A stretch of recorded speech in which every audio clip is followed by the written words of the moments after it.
Hello my dear students, कैसे हैं आप लोग। आई होप कि आप सब लोग बहुत अच्छे होंगे और बहुत अच्छे से पढ़ भी रहे होंगे। सो बेसिकली आज अगर हम बात करें तो आज हम लोग स्टार्ट करने वाले हैं लेक्चर नंबर 7 क्लास 10th के लिए इलेक्ट्रिसिटी चैप्टर से, जो कि आज का जो लेक्चर होने वाला है वो बहुत ही शानदार होने वाला है। आज का जो टॉपिक है वो है कॉम्बिनेशन ऑफ रेसिस्टेंसेस। जिन लोगों ने रेसिस्टेंस और ओम्स लॉ नहीं पढ़ा है, क्योंकि आज के लेक्चर में उनका यूज़ होने वाला है, तो जिन लोगों ने वो नहीं पढ़ा है तो ऊपर लिंक आ रहा होगा लेक्चर नंबर 6, तो आप उसको टच करिए और उस लिंक से वो उस वीडियो को अच्छे से देख लीजिए। फिर हम लोग कंटिन्यू करेंगे लेक्चर नंबर 7। और जो लेक्चर नंबर 7 में सबसे पहले हम ये देखेंगे कॉम्बिनेशन ऑफ रेसिस्टेंसेस कितने टाइप्स के होते हैं, और फिर उसके बाद में हम उनके फॉर्मूले ड्राइव करेंगे। सो आज का जो लेक्चर होने वाला है वो बहुत ही शानदार होने वाला है, बहुत ही अमेजिंग होने वाला है और बहुत इंटरेस्टिंग टॉपिक है आज का। सो चलिए शुरू करते हैं।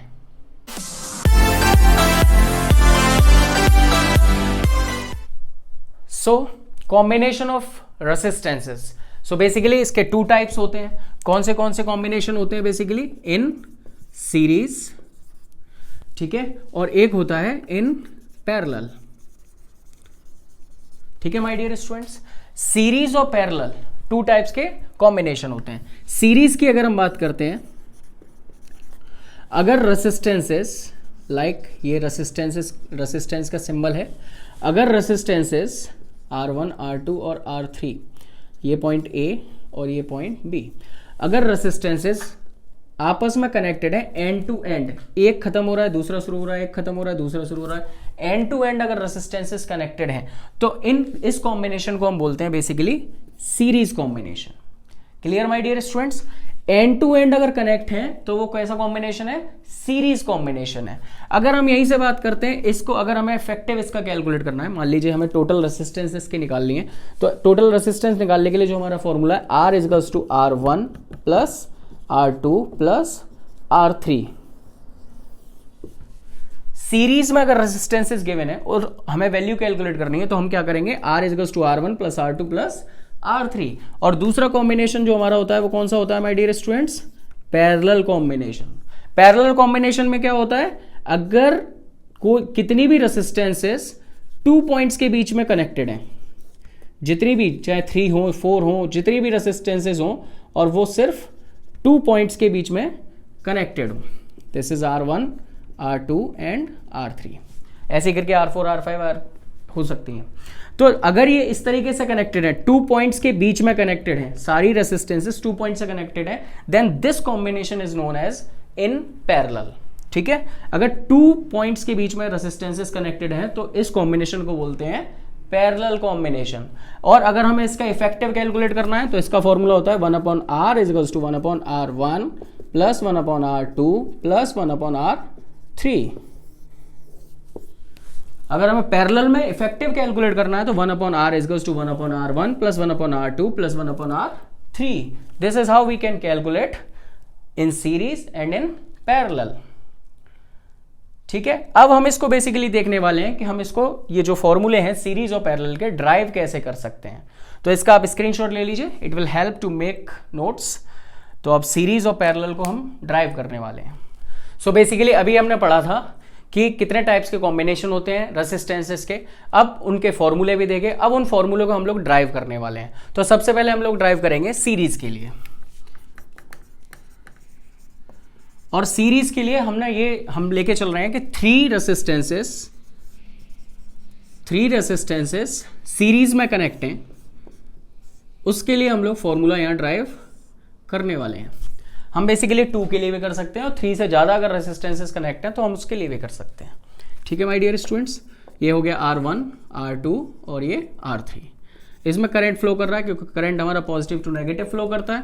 तो बेसिकली ये पॉजिटिव, जो बड़ी वाली प्लेट होती है पॉजिटिव और छोटी वाली प्लेट नेगेटिव। तो यहाँ पे जो पोटेंशियल डिफरेंस है बेसिकली इसमें वो है हमारा V का। अब लेकिन यहाँ पे एक चीज़ हमें बहुत ज़्यादा ध्यान रखने वाली है, वो ये है, और यही यहाँ पे एक मेन पॉइंट है जो समझना है। जब भी सीरीज के अंदर रिमेंबर दिस थिंग, सीरीज के अंदर जो पोटेंशियल डिफरेंस है वो पोटेंशियल डिफरेंस हमारा डिवाइड होता है। करंट सेम रहता है सीरीज में, ये जो सीरीज कॉम्बिनेशन है इसमें करंट हमारा सेम रहेगा। यहाँ पे भी इस रेसिस्टेंस में भी आई आएगा, इसमें भी आई और इसमें भी आई, यहाँ पे भी बाद में जो लौट के आएगा वो करंट आई। तो पूरा जो करंट इसमें चल रहा है इसमें भी आई, इसमें भी आई, इसमें भी आई, लेकिन जो पोटेंशियल डिफरेंस है वो डिवाइड होता है। ठीक है माय डियर स्टूडेंट्स, सीरीज के अंदर पोटेंशियल डिफरेंस डिवाइड होगा। तो अगर हम बात करें यहाँ पे, तो यहाँ कितना होगा पोटेंशियल डिफरेंस V1, इसकी R2 की अगर बात करें तो यहाँ होगा V2, और R3 की अगर बात करें तो यहाँ होगा V3। मतलब पोटेंशियल डिफरेंस हमारा तीनों रेसिस्टेंसेस में अलग अलग है, और भी अगर रेसिस्टेंसेस होंगे ऐसे ही पोटेंशियल हमारा डिवाइड हो जाएगा। ठीक है, तो अगर हम देखें इस सर्किट के अंदर टोटल पोटेंशियल डिफरेंस, तो टोटल पोटेंशियल डिफरेंस हमारा इस सीरीज के अंदर कितना, इस सर्किट के अंदर कितना हो गया, V equals to V1 plus V2 plus V3। Clear my dear students, इसको हम मान लेते हैं फर्स्ट इक्वेशन। अब हम बात करते हैं according to Ohm's law. Ohm's law हमने लेक्चर नंबर 6 में देखा था, और बेसिकली इसी को हम यूज करने वाले हैं। ओम्स लॉ हमारा क्या होता है, V equals to I R, V equals to I R. अब यहां पे हम बात करते हैं अब एक्रॉस, ये तो हो गया नॉर्मल फॉर्मूला ओम्स लॉ। अब ओम्स लॉ अगर हम यहां एक्रॉस R1 लगाएंगे,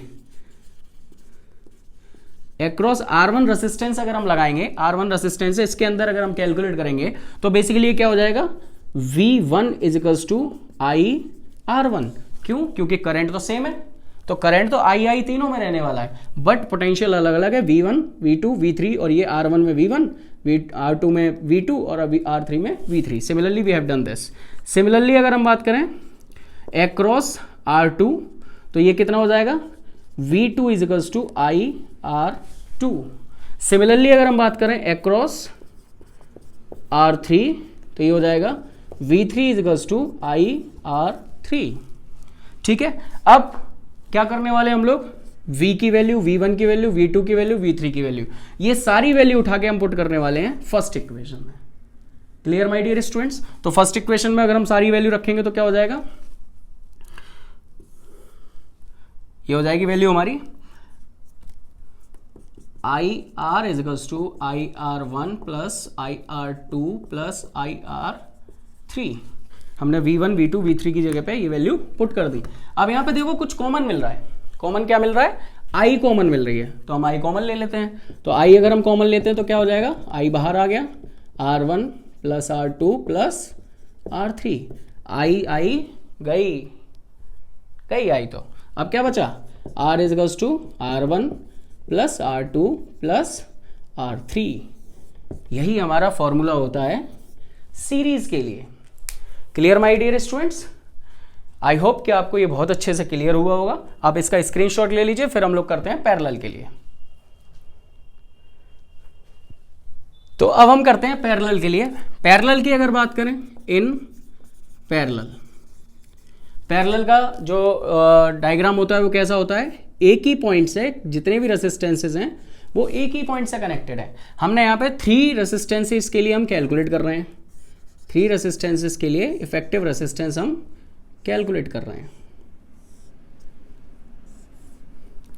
ये बन गया हमारा सर्किट, ये लग गई बैटरी, बैटरी में बड़ी वाली पॉजिटिव प्लेट और छोटी वाली नेगेटिव प्लेट, और ये करंट फ्लो कर रहा है I, और यहाँ पे पोटेंशियल V। ये हो गया हमारा R1, ये हो गया R2 और ये हो गया R3। ठीक है माय डियर स्टूडेंट्स, और ये करंट पूरा लौट के आ गया I। लेकिन अब एक और मजेदार बात है, हमने अभी सीरीज में देखा था, सीरीज में क्या था, सीरीज के अंदर करंट सेम था, सारी रेसिस्टेंसेज में करंट सेम था, बट पोटेंशियल हमारा डिवाइड हो रहा था। बट यहाँ पे क्या हो जाता है, उल्टा हो जाता है। यहाँ पे पोटेंशियल हमारा पैरेलल के अंदर पोटेंशियल हमारा सेम रहेगा, बट करंट जो है वो डिवाइड हो जाएगा। करंट अगर हम बात करें, R1 में जो करंट जाएगा वो कितना जाएगा, I1, R2 में जो करंट जाएगा वो कितना जाएगा, I2, और R3 में करंट जो जाएगा वो जाएगा I3। मतलब करंट तो हो रहा है हमारा डिवाइड, पैरेलल के अंदर करंट हो रहा है हमारा डिवाइड, और पोटेंशियल रह रहा है सेम। अब पोटेंशियल में कोई चेंज नहीं आ रहा। ठीक है, तो पोटेंशियल इसमें भी V है, इसमें भी V है और इसमें भी V है, बट करंट यहाँ R1 में I1 है, R2 में I2 है और R3 में I3 करंट फ्लो कर रहा है। क्लियर माय डियर स्टूडेंट्स, तो अब हम इसका फॉर्मूला ड्राइव करेंगे। तो सबसे पहले हमें पता होना चाहिए टोटल करंट, सर्किट के अंदर टोटल करंट कितना है। तो I equals to I1 plus I2 plus I3, इसको मान लेते हैं फर्स्ट इक्वेशन। ठीक है, I1 plus I2 plus I3 हमने तीनों को ऐड कर दिया। अब जब तीनों को ऐड कर दिया, अब हम क्या यूज करने वाले हैं, ओम्स लॉ। जैसे पहले यूज कर रहा था वैसे ही अब यूज करेंगे। तो ओम्स लॉ हमारा जो हमने लेक्चर नंबर 6 में पढ़ रखा है, हमारा ओम्स लॉ। जिन लोगों ने अभी तक नहीं पढ़ा है तो लेक्चर नंबर 6 देख लीजिए, तो आपको ये ओम्स लॉ क्लियर हो जाएगा। तो ओम्स लॉ का बेसिकली फॉर्मूला होता है V इजिकल्स टू IR। क्या फॉर्मूला होता है, V इजिकल्स टू IR। अगर हम इसको I के रेस्पेक्ट में देखेंगे तो क्या हो जाएगा, I equals to V upon R। तो हम यहाँ लिखने वाले हैं I equals to V upon R। Clear my dear students. अब करंट सब में अलग अलग है, तो हम बेसिकली अक्रॉस, सबसे पहले यहाँ देखने वाले हैं बेसिकली अक्रॉस R1। तो अक्रॉस R1 की अगर हम बात करें तो I1 इजिकल्स टू कितना हो जाएगा, V अपॉन R1। ठीक है, similarly across R2, I2 equals to V upon R2। V same रहेगा क्योंकि पोटेंशियल पैरेलल में सेम रहता है इसलिए। और अक्रॉस R3 अगर हम बात करें तो I3 इजिकल्स टू हो जाएगा V upon R3। Clear my dear students. तो यहां से हमें I1, I2 और I3 ये चारों वैल्यू उठा के हम रखने वाले हैं किसमें, फर्स्ट इक्वेशन में। Clear my dear students. अभी हम चारों इक्वेशन, चारों की जो I1, I2 की जो वैल्यू निकली है, I3 की वैल्यू निकली है, वो फर्स्ट इक्वेशन में हम पुट कर देंगे। कर देते हैं, हमारा क्या जा रहा है, बहुत ही सिंपल सी बात है। So let be put the values. तो क्या हो जाएगा, V upon R equals to V upon R1 plus V upon R2 plus V upon R3। ठीक है, अब कुछ कॉमन मिल रहा है क्या, कुछ कॉमन मिल रहा है, ऑब्वियस सी बात है V कॉमन मिल रहा है। ठीक है, तो V को हम कॉमन ले लेते हैं, ले लो। तो V हमने बाहर ले लिया, क्या बचा, 1 upon R1 plus 1 upon R2 plus 1 upon R3। अब V और V उड़ा दो, सो V कैंसिल। अब क्या बचा, 1 upon R equals to 1 upon R1 plus 1 upon R2 plus 1 upon R3। तो ये जो फॉर्मूला है ये हमारा इफेक्टिव रेसिस्टेंस पैरेलल में कनेक्ट है, तो उसके लिए हम यूज करते हैं। ठीक है my dear students, 1 upon R equals to 1 upon R1 plus 1 upon R2 plus 1 upon R3। और ये हमने 3 रेसिस्टेंसेस के लिए किया है। सिमिलरली हम 4, 5 या 2 कनेक्ट हैं या 4, 5 कनेक्ट हैं, तो हम बेसिकली उसके लिए कर सकते हैं सेम तरीके से। आई होप कि आपको ये समझ आया होगा। एक स्क्रीनशॉट ले लीजिए, आपके नोट्स बनाने में हेल्प करेगा। आई होप कि ये टॉपिक आपको बहुत अच्छे से क्लियर हुआ होगा, और क्योंकि ये टॉपिक जो है बहुत ही शानदार टॉपिक है और बहुत इंपॉर्टेंट टॉपिक है, क्योंकि इसके ऊपर न्यूमेरिकल भी आते हैं, इन फॉर्मूले के ऊपर न्यूमेरिकल आते हैं। तो न्यूमेरिकल बहुत इंपॉर्टेंट होते हैं क्योंकि बोर्ड एग्जाम्स में पूछे जाते हैं, तो उन न्यूमेरिकल को सॉल्व करने के लिए हमें ये फॉर्मूले आने चाहिए। सो आई होप कि आपको ये सारी चीज़ें क्लियर हुई होंगी, लेक्चर बहुत पसंद आया होगा। और आपको कैसा लगा, आपके व्यूज़ कैसे हैं, कमेंट सेक्शन में ज़रूर बताएं। और अपने फ्रेंड्स को, जो भी आपके क्लासमेट्स हैं, उनको शेयर करें, जिससे कि ये ज़्यादा से ज़्यादा लोग वीडियो को देख पाएँ और अच्छे से पढ़ पाएँ। So it is enough for today. मिलते हैं नेक्स्ट लेक्चर में। Till that keep study, keep your body fit. So stay happy, stay cool. Thank you so much.